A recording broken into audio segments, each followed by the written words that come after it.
안녕하세요. 뉴스 읽어주는 뉴욕타임즈입니다. 황교안 자한당 대표가 당선 가능한 험지 찾기를 포기하고 종로 출마를 결정했습니다. 소비자 간만보다 결국 정리 세일에 들어가는 게 아닌가 싶은데요. 간보기 하면 또 생각나는 사람이 한 명 있죠. 안철수 전 대표가 안철수 신당으로 당명을 정하려고 했는데 선관위에서 불허 결정을 내렸습니다. 특정 후보 이름으로 당명을 만들 경우 사전 선거 운동이 가능해진다는 겁니다. 선관위에서 이 이름을 못 쓰게 한 건 안철수를 도와주는 일인 것 같은데요. 당 이름이 안철수 신당이라니. 안철수는 나는 곧 나 자신인 그런 존재인가요? 자아도취가 중증 수준입니다. 친박연대 이후 최고로 충격적인 당 이름인데요. 정당의 이름은 대개 그 정치 집단이 지향하는 바를 나타냅니다. 사람 이름을 당명으로 삼는 건 그래서 듣는 사람들에게 이질감을 느끼게 합니다. 어떤 특정한 사람이 정치의 지향점이 될 수 없기 때문입니다. 오늘은 이 두 분의 앞날에 대해서 좀 생각해봤으면 좋겠습니다. 황교안 자한당 대표가 7일 당사에서 기자회견을 열고 종로에 출마하겠다고 밝혔습니다. 험지에 나간다는 말을 뱉어놓은 지 35일 만에 결정을 한 겁니다. 버티다 결국 자한당 내부에서 비판의 목소리가 터져나오자 어쩔 수 없이 한 발을 내디뎠습니다. 예전 방송에서 황교안이 종로에 출마하지 않는다면 그나마 대권 후보로서의 명맥도 지킬 수 없을 거다. 그래서 아마 등을 떠밀려서라도 나올 거라고 말씀을 드렸었는데요. 기왕 나올 거 모양 좋게 나왔어야 하는데 이렇게 떠밀려서 나오고 보니 모양이 너무 험해졌습니다. 황교안의 종로 출마가 결정되면서 이번 총선이 문재인 정부와 박근혜 정부의 총리 대결이라는 프레임도 가동될 여지가 있습니다. 민주당으로서는 꽃놀이패를 쥐고 있는 것이나 마찬가지인데요.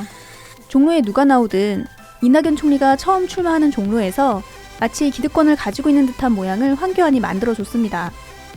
이낙연 총리와 황교안이 모두 처음 도전하는 지역인데 황교안이 도망다니는 사이에 마치 이낙연 총리가 지키고 있던 지역구처럼 인식이 박혀버렸습니다. 이렇게 이미 형세가 유리하게 잡힌 데다 총리 대 총리 싸움으로 진행이 되면 21대 총선 전체의 성격이 문재인 정부 대 박근혜 정부, 더 나아가서는 촛불 대 적폐의 싸움이라는 모양새로 자연스럽게 만들어지는 거죠. 굳이 프레임 싸움을 하지 않아도 저 둘의 포스터가 나란히 붙는 순간 우리 국민들 머릿속에는 그런 그림이 그려지게 될 가능성이 아주 높습니다. SBS에서 지난 2일 종로에서 이낙연 전 총리와 황교안 대표가 붙는 경우를 가정한 여론조사 결과를 발표했습니다.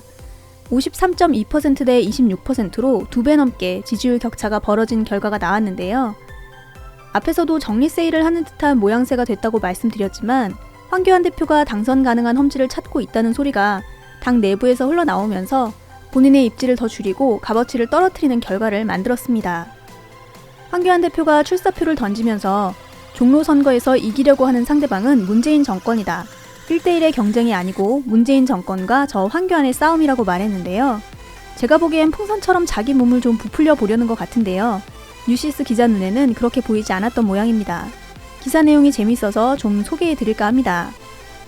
이낙연 전 총리는 종로에서 단순히 당선되는 것만으로는 만족하기 어렵고 내용상으로도 상대를 압도하는 결과를 만들어내지 않으면 이기고도 지는 결과가 될 수도 있다고 평가하고요.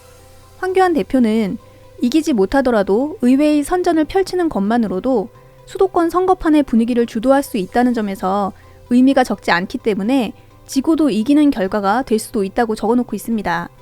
행복 회로를 정말 제대로 돌리는 것 같은데요.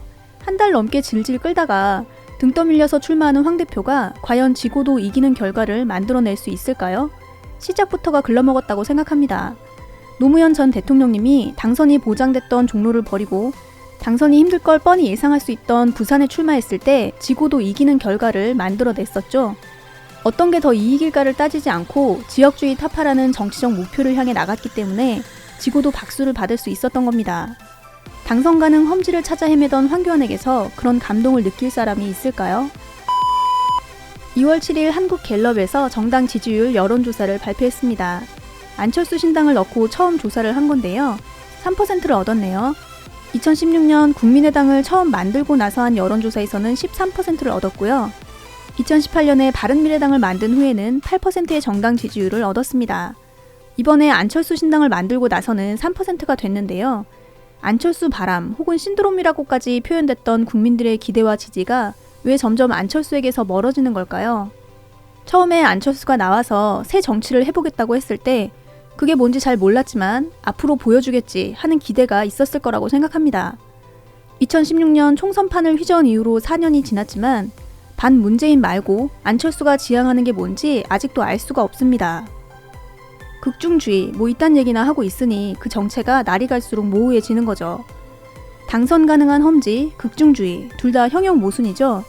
정치는 실현 가능한 대안을 찾는 과정이지 형체도 분명치 않은 이상을 이 땅 위에 실현시키려는 게 아니지 않습니까? 당선 가능하면 험지가 아니고 극단적인 중도는 있을 수 없는 겁니다. 너무너무 중도라서 극단적인 중도? 그래서 극중주의다? 무슨 말장난도 아니고 우리 국민들 수준을 낮게 봐도 너무 낮게 본 게 아닌지 모르겠습니다. 그런데 속아 넘어갈 국민은 이제 없습니다. 지금은 3%가 나왔지만 안철수의 정치 감각으로 이 지지율을 끝까지 지킬 수 있을지도 의문인데요. 원래 중도층은 네거티브를 싫어합니다. 정권 타도, 독재 타도란 말은 중도라고 주장하는 사람 입에서 나오면 안 되는 얘기인 거죠. 요즘 안철수를 보면 싸움닭을 보는 것 같습니다. 뭐든 좀 부정적으로 해석하는 경향도 점점 심해지는 것 같고요. 안철수의 실용적 중도가 모호하다는 주장에 대해서 무식해서 그런 거라고 얘기하기도 했습니다. 정말 안초딩이란 별명이 왜 나왔는지 이런 면을 보면 바로 알 수 있습니다. 좀 더 선명한 비전을 보여달라는 지적에 대해서 네가 뭘 몰라서 그래 이런 말은 책임 있는 정치인의 입에서 나올 말은 아닌 거죠.